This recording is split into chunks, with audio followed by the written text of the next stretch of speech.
ఈరోజు కొన్ని విషయాలు మీ ద్వారా మాట్లాడాల్సిన అవసరం ఉందని మీ ముందుకు వచ్చాను.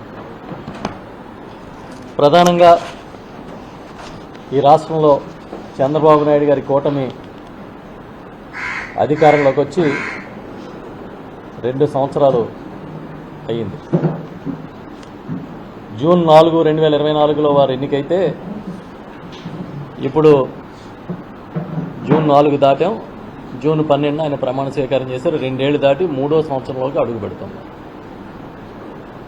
ఈ 3 ఏళ్ల కాలంలో ఏం చేశారు ఈ ప్రభుత్వం, చంద్రబాబు నాయుడు గారు ఏం చెప్పాడు అని అంటే, మాటలు కోటలు దాటినాయి కానీ చేతలు చంద్రబాబుని దాటలేదు.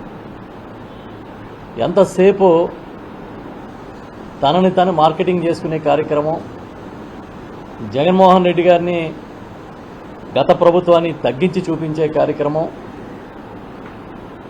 మంచి చేసినా కూడా దాన్ని తప్పుగా చిత్రీకరించే కార్యక్రమం చేసి పబ్బం గడుపుకుంటున్నారు. ఇచ్చిన ఒక్క హామీని కూడా ఈ రోజు వరకు సక్రమంగా నిర్వహించిన పాపాన పోలేదు.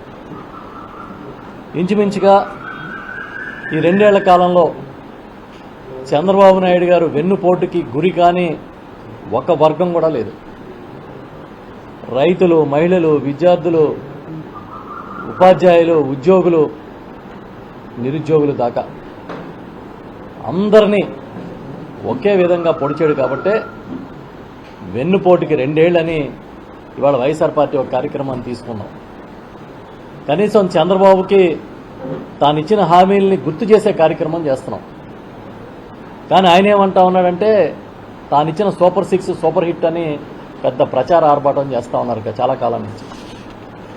అయ్యా, మీ సూపర్ 6లు, మీ సూపర్ 7లు ఏ విధంగా అమలు అవుతున్నాయో ఒక్కసారి గ్రామాల్లోకి వెళ్ళి ప్రజలు ఏమనుకుంటున్నారో తెలుసుకుంటే మీకు అర్థమవుతుంది.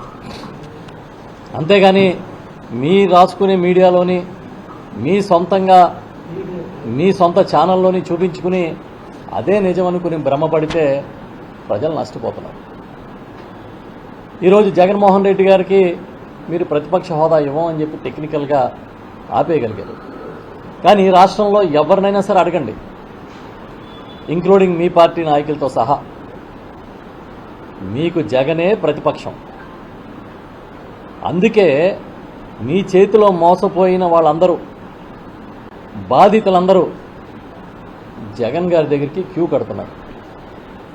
మీరు మా పక్షాన నిలబడండి, మేము చంద్రబాబు చేతిలో మోసపోయామని మీరు అమితంగా ప్రేమించే అమరావతి రైతులు మొదలుకొని,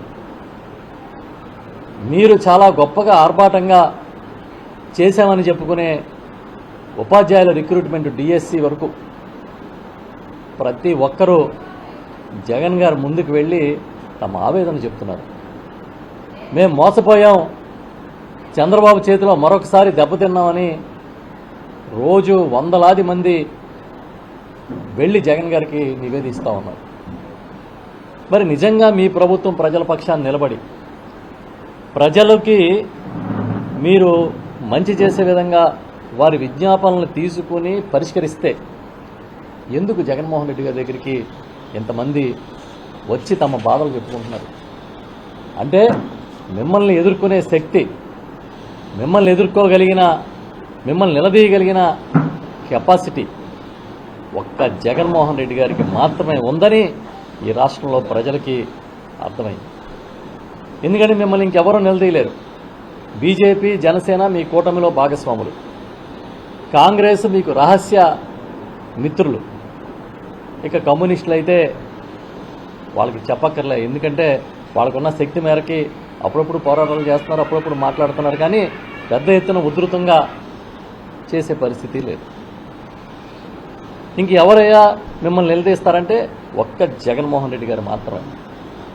మేము సూటిగా అడుగుతున్నాం. మీరేదో ఈ మధ్యన మీడియాలో చూసా, 3 ప్రాంతాల్లో 3 సభలు పెడతాం, సంక్షేమానికి ఒకటి, అభివృద్ధికి ఒకటి అని చెప్తున్నారు. నేను సూటిగా కొన్ని మిమ్మల్ని అడుగుతున్నా, ఈ సభల్లో మేము అడిగే ప్రశ్నలకు మీరు సమాధానం చెప్పగలుగుతారా? మీరు ఇచ్చిన హామీలు నెరవేర్చామని గుండెల మీద చేసుకుని దేవుడి మీద ప్రమాణం చేసి చెబుతారా? మీ సూపర్ 6 తీసుకోండి. మీ సూపర్ 6లో మీరేం చెప్పారు? ఆడబిడ్డ నిధి ఇస్తానని చెప్పారు కదా. పెద్ద పెద్ద అడ్వర్టైజ్మెంట్లు పత్రికల్లో ఇచ్చారు కదా. ప్రతి నెల ఆడబిడ్డ నిధి కింద 18 నుండి 59 సంవత్సరాలు 50 సంవత్సరాలు ఉన్నవారికి ప్రతి నెల 1500 రూపాయలు ఇస్తానని చెప్పారు. అమలు చేశారా అని అడుగుతున్నాము. మీ నిరుద్యోగ భృతి నెలకి 3000 ఇస్తానన్నారు కదా. ఇవాళ వరకు ఏ ఒక్క నిరుద్యోగికైనా భృతి ఇచ్చారా? ఇచ్చామని మీరు గుండెల మీద చెయ్యేసుకుని చెప్పగలుగుతారా? లేదా మా జగన్మోహన్ రెడ్డి గారు ముఖ్యమంత్రిగా ఉన్నప్పుడు సచివాలయాల్లో ఏ విధంగా అయితే లబ్ధిదారుల జాబితాలు పెట్టారో ఆ విధంగా ఇదిగో ఆడబిడ్డ నిధి లబ్ధిదారులు వీళ్ళు, ఈ గ్రామంలో నిరుద్యోగ భృతి పొందిన వాళ్ళు వీళ్ళు అని మీరు ఏమైనా పెట్టగలుగుతారా? మీరు 50 ఏళ్లకే బీసీలకి, ఎస్టీలకి, ఎస్సీలకి పెన్షన్ ఇస్తానని హామీ ఇచ్చారు, గుర్తుందా?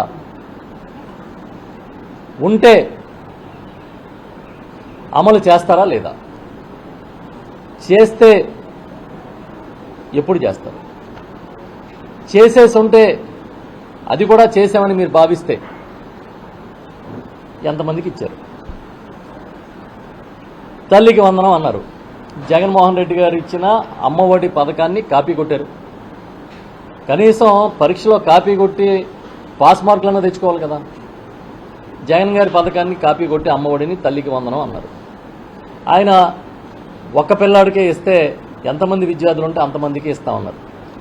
మరి అదే నిజమైతే ఇవాళ సుమారు ఇక్కడ ఉన్న విద్యార్థుల కన్నా ఎందుకు విద్యార్థుల సంఖ్య తగ్గింది? మేము అడుగుతున్నాం, చెప్పండి.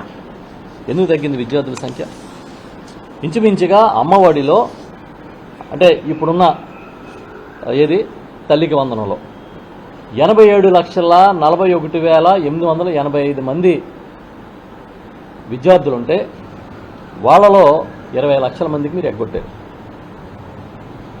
13,112 కోట్లు బడ్జెట్ కావాల్సి వస్తే మీరు కేటాయించింది 8,456 కోట్లు, ఖర్చు పెట్టింది 8,389 కోట్లు చెల్లించింది. అంటే ఎగ్గొట్టారని ఇక్కడే క్లియర్గా అర్థమవుతుంది కదా. ఓకే, ఫ్రీ బస్సు 16 కేటగిరీలు పెట్టారు. బస్సులు 16 కేటగిరీలు ఉన్నాయి. 5 రకాల కేటగిరీ బస్సులు ఎక్కాలి. ఇంకా బస్సులో ప్రయాణం చేసే మిగతా ప్రయాణికుల సంగతి పక్కన పెట్టండి. మహిళలు మిమ్మల్ని ఏ విధంగా తిడుతున్నారో ఒకవేళ సీక్రెట్ కెమెరాలు ఉన్నా లేకపోతే మీకున్న ఏఐ టెక్నాలజీ వాడి చూడండి ఒకసారి మిమ్మల్ని ఏ విధంగా మీ ప్రభుత్వాన్ని మాట్లాడుకుంటున్నారు. దీపం ఏడాదికి 3 సిలిండర్లు కదండి ఇస్తానన్నారు. 3 ఎన్ని ఇచ్చారండి? ఈ 2 ఏళ్లలో 1 లేదా 2, మరి 6 సిలిండర్లు కదా ఇవ్వాలి. అది కూడా ఇవ్వాల్సిన వాళ్ళకి ఇచ్చారా? అది ఇవ్వలేదు. ఇవాళ అన్నదాత సుఖీభవ అది మా జగన్మోహన్ రెడ్డి గారు ముఖ్యమంత్రిగా ఉన్నప్పుడు పెట్టిన రైతు భరోసా పథకానికి కాపీ కొట్టిన ఈ పథకానైనా సక్రమంగా అమలు చేశారా అంటే అది కూడా లేదు. ఫస్ట్ ఇయర్ మొత్తం ఎగనామం. 2వ సంవత్సరం వచ్చేటప్పటికి 53,52,000 మంది అంత ముందున్న రైతు భరోసా లబ్ధిదారులు అయితే మీరు అందులో 46,86,000 మంది కంటే సుమారు 7 లక్షల మందికి కోత కొట్టారు, కోత వేశారు. గిరిజనులకి మనం పట్టాలు ఇచ్చి ఆ రోజు గిరిజన రైతులను కూడా దీంట్లో భాగస్వాములను చేసి రైతు భరోసా ఇస్తే ఇవాళ మీరు ROFRని మంగళం పాడేశారు. అది లేదు. ఇవాళ వరి దగ్గర నుంచి మొదలు పెడితే జొన్న, మొక్కజొన్న, అరటి, కంది, పెసర, బత్తాయి, టమాటా, ఉల్లి, పొగాకు ఏ పంట అయినా తీసుకోండి. పలానా పంటకి ఈ రాష్ట్రంలో గిట్టుబాటు ధర ఉందని చంద్రబాబు నాయుడు గారు మీరు చెప్పగలుగుతారా? పోనీ మార్కెట్ ఇంటర్వెన్షన్ చేసి మేము ఇంత కొన్నాం, ఇగో పసుపు కొన్నాం, పొగాకు కొన్నాం, లేదంటే అరటి కొన్నాం, టమాటా కొన్నాం అని చెప్తారా? ఏ రైతుని మీరు ఆదుకున్నారో మీరు డైరెక్ట్గా చెప్పగలుగుతారా? ఇంకా మళ్ళీ చిత్రం ఏంటంటే నిన్ననే ఈయన ఒక మీటింగ్ అటెండ్ అయ్యారు, ఏదో ఆక్వా ఎక్స్పోర్ట్స్ మీటింగ్కి. ఆక్వా మీటింగ్ అటెండ్ అయ్యి ఆయన ఏం చెప్తున్నారంటే రాబోయేదంతా బ్లూ ఎకానమీ వస్తుంది, అంటే నీలి విప్లవం వస్తుంది, నీలి దాన్ని ఫైనాన్స్ డెవలప్మెంట్ అంతా జరుగుతుంది. కాబట్టి నేను ఈ ఆక్వా కారిడార్గా డెవలప్ చేస్తానంట. ఎక్కడికి వెళ్తే ఆ కారిడార్ అంటాడు ఆయన. ఆక్వా కారిడార్ అటు శ్రీకాకుళం మొదలు పెట్టుకుని తీర ప్రాంతం అంతా, కాకినాడ ఇదంతా ఆక్వా కారిడార్. ఈ ఆక్వా కారిడార్లో డెవలప్ చేస్తావు కానీ నువ్వేం చేస్తావు? వాట్ ఈజ్ యువర్ ప్లాన్ అని అడుగుతున్నాము. ఏదో సామెత ఉంది, తల్లికి తిండి పెట్టలేనోడు పిన్నమ్మకి బంగారం గాజులు చేస్తానన్నాడు. అలాగా ప్రభుత్వం సాయం లేకుండా ఇవాళ ఆక్వా రైతులు తమంతట తాము కష్టపడి ఈ రాష్ట్రానికే కాదు ఈ దేశానికి కూడా విదేశీ మార్గద్రవ్యం తీసుకొచ్చే స్థాయికి డెవలప్ చేస్తే, ఆ రోజు జగన్మోహన్ రెడ్డి గారు ముఖ్యమంత్రిగా ఉండగా కరెంటు సబ్సిడీ ఇచ్చి రొయ్యల మేతలో ధరలను కంట్రోల్ చేసి, దాంతోపాటు ఆ రొయ్యల ధరల్ని కౌంట్ పడగొట్టకుండా ఆ రోజు ప్రైజ్ ఆక్వా ప్రాసెసింగ్ యూనిట్లతో ఎక్స్పోర్టర్స్తో మాట్లాడి ప్రైజ్ నిలబెట్టి ఇన్ని చేశాం కదా. ఇవాళ మీరేం చేస్తున్నారు? మీరు అధికారంలోకి వచ్చిన వెంటనే ఎందుకు ఎక్స్పోర్టర్స్ కానీ ప్రాసెసింగ్ యూనిట్స్ కానీ రొయ్యల మేతల ధరల్ని ఎందుకు పెంచేసినాయి? కరెక్ట్గా సీజన్ వచ్చేటప్పటికి ఈ రాష్ట్రంలో రొయ్యల ధరలు ఎందుకు పడిపోతున్నాయి మీకేమైనా తెలుసా? నిన్నగాక మొన్న ఒక 1 మంత్ క్రితం, నెల రోజుల క్రితం మళ్ళీ టైగర్ ఫీడ్ కాస్ట్ కేజీకి 10 రూపాయలు, వనామీకి 8 రూపాయలు పెంచుతామంటే వైఎస్ఆర్ పార్టీ పెద్ద ఆందోళన చేసి స్వచ్ఛందంగా ఆక్వా రైతులు రోడ్ల మీదకి వచ్చి గొడవ చేస్తే భయపడి ఆగిపోయారు. మీ గవర్నమెంట్ ఏదైనా ఇంటర్వ్యూన్ అయ్యిందా? ఇది తప్పు కదా, ఈ దోపిడీ అని మీరు నియంత్రించారా?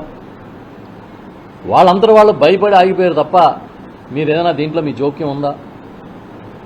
ఇవాళ అన్ని కౌంట్లు 100 కౌంట్ దగ్గర మొదలుపెట్టి 30 కౌంట్ దాకా 30 నుంచి 50 రూపాయలు ధర పడిపోయింది. రొయ్యల రేట్లు పడగొట్టేశారు. పడిపోయింది అనకూడదు, పడగొట్టేశారు. పడగొడితే ఎక్కడ 270 రూపాయలు వచ్చే 100 కౌంటు ఇవాళ 210, 220 వస్తుందంట. ఇది ఎవరి పాపం? అంటే ఒక టన్నుకి 50 నుంచి 60 వేల రూపాయలు స్ట్రైట్ అవే రైతులు నష్టపోతున్నారు కదా. మరి ప్రభుత్వానికి చెమగుట్టినట్టు ఎందుకు లేదు? ప్రాసెసింగ్ యూనిట్లు పిలిచి ఎందుకు మీరు మాట్లాడలేదు? ఎందుకు మీరు ఇది తప్పు అని రైతుల పక్షాన్ని నిలబడడం లేదు? జగన్మోహన్ రెడ్డి గారు ఉన్నప్పుడు ఆక్వా జోను ఏ ప్రాంతంలో సరే ఒక యూనిట్ విద్యుత్తుకి ₹1.5 ఖర్చుకి ఇస్తానన్నారు, ఇచ్చారు. మీరేం చేశారు? ఆక్వా లేదు, నాన్ ఆక్వా లేదు, అందరికీ ₹1.5 ఇస్తానని చెప్పారు. ఇది చెప్పారు కదా. చెప్పి ఇవాళకి ₹1 రైతులకి కరెంట్ సబ్సిడీ ఇచ్చారా? ఫలానా రైతుకి ఇదిగో ఆక్వాకి ఇంత విద్యుత్ సబ్సిడీ రూపంలో ఇచ్చాము అని ఒక్క సచివాలయంలో కానీ ఒక ఆర్బీకేలో కానీ మీరు పెట్టగలుగుతారా? ఈరోజు జగన్మోహన్ రెడ్డి గారు ఉన్నప్పుడు 64,000 ఆక్వా కనెక్షన్స్ ఉంటే 58,000 ఆక్వా కనెక్షన్లకి విద్యుత్ సబ్సిడీ అందింది. అప్పటి నుంచి ఇప్పటికీ ఎందుకు మీరు కొత్తగా ఆక్వా కనెక్షన్ ఇవ్వట్లేదు? చెప్పండి. మీది కోతల ప్రభుత్వం కదా. పెన్షన్లో 6 లక్షలు కోసేశారు. జగన్ గారు ఉన్నప్పుడు పెన్షన్లకి ఇప్పటికి పెన్షన్లకి 6 లక్షల పెన్షన్లు తగ్గిపోయింది.